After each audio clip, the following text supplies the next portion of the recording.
Meantime, as the Biden administration pushes to get adults vaccinated, the FDA is gearing up to approve its first vaccine for kids as young as 12 years old. As Mola Lenghi reports, children now make up nearly a fourth of all new cases in the U.S. As the Biden administration continues to plead with Americans to get vaccinated, tonight, Pfizer is preparing to seek full FDA approval, not just emergency authorization, for its adult vaccine, a step health officials hope will encourage more people to get a shot. I hope they do it quickly because people, when they hear it's still emergency use, they still have a little concern about how far you can go with it. A federal health official tells CBS News the FDA will also expand emergency authorization as soon as this week for the Pfizer vaccine to be used in anyone 12 and older, as children now make up 22% of all new cases, compared to just 3% a year ago. We have excellent vaccines to prevent this virus, and we should use them. This virus is still raging in this country. More than 3 million children have been infected with COVID. Hundreds have died, and thousands more have suffered from a related inflammatory disease. As many as 7 million young people could be protected by the beginning of the next school year if vaccine authorization expands. In terms of getting kids fully back into schools, I imagine this will only help. Yes, and you could argue that that we could mandate vaccines for high schools to make sure that we don't cause disease in not only those children, but in the teachers with whom they come in contact. 80% of people who are trying to decide whether to get vaccinated say they prefer to discuss it with their doctor first. New York is the latest of a few states nationwide supplying primary care physicians with vaccines. So I decided to come over here, get vaccinated because it's the only thing there is right now. So if not for your doctor, do you think you'd be getting the vaccine? No. At its peak, Lenox Health in Greenwich Village here was vaccinating about 1,100 people a day. Today, they were down to about 600 people, which seems to be a reflection of New York City at large, as the number of residents seeking their first dose of vaccine has dropped by 2/3 in recent weeks, according to the state health department. Elaine. Mola Lenghi, thank you. For more, Dr. Payal Patel joins me now. She's an infectious diseases physician at the University of Michigan's Medical School. Doctor, welcome. At least a dozen states are administering less than 70% of their delivered first doses. That's 3 more states than last week. Remind us, why are we seeing a slip in vaccine demand?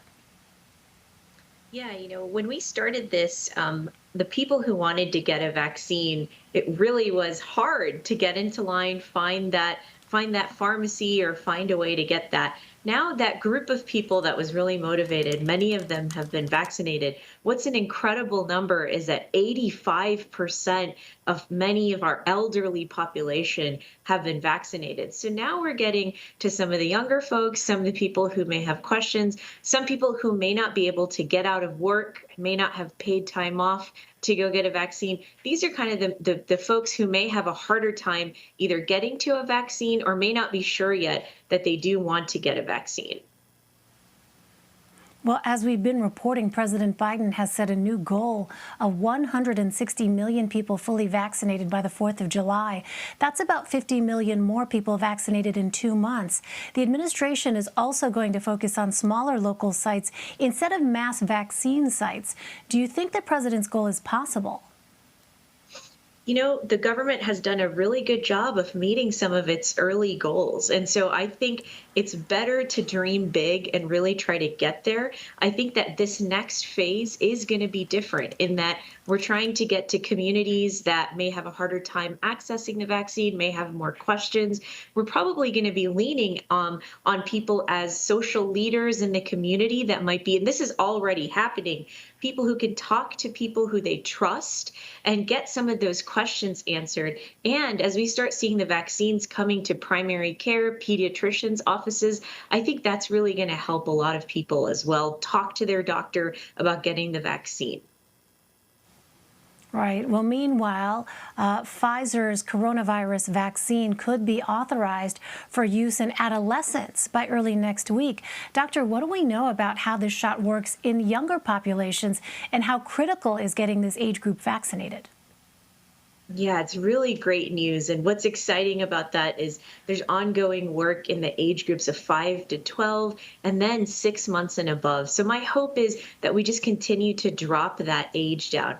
what we've seen so far is really encouraging. The vaccine seems to work similar as it would in a 16-year-old as it does in a 15-year-old. But we're trying to be safe. We're trying to be cautious, make sure that that's true before we roll it out in the nation. This is going to be huge for parents of middle school children. It's been a tough year thinking about school from home. If we can really get that population vaccinated, it would be a game changer, not only for adolescents, but also for their parents in trying to get back to work.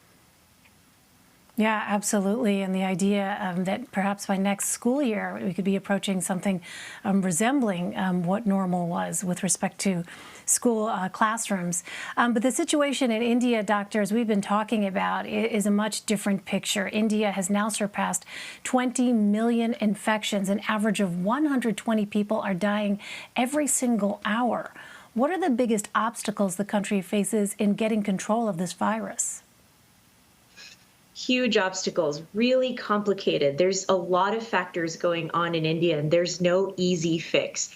What is really concerning is that at this moment, about less than 2% of the vaccination of the country is fully vaccinated. Less than 10% have gotten one shot. So really, at the same time that public health measures must be followed, we've got to try as we can to have people stay at home. It's very difficult in a country like India where many people do have to take public transportation, go to work. At the same time, we really got to roll up that vaccination rate. They've done it before with smallpox. We just got to get that going again because things are very, very dire right now.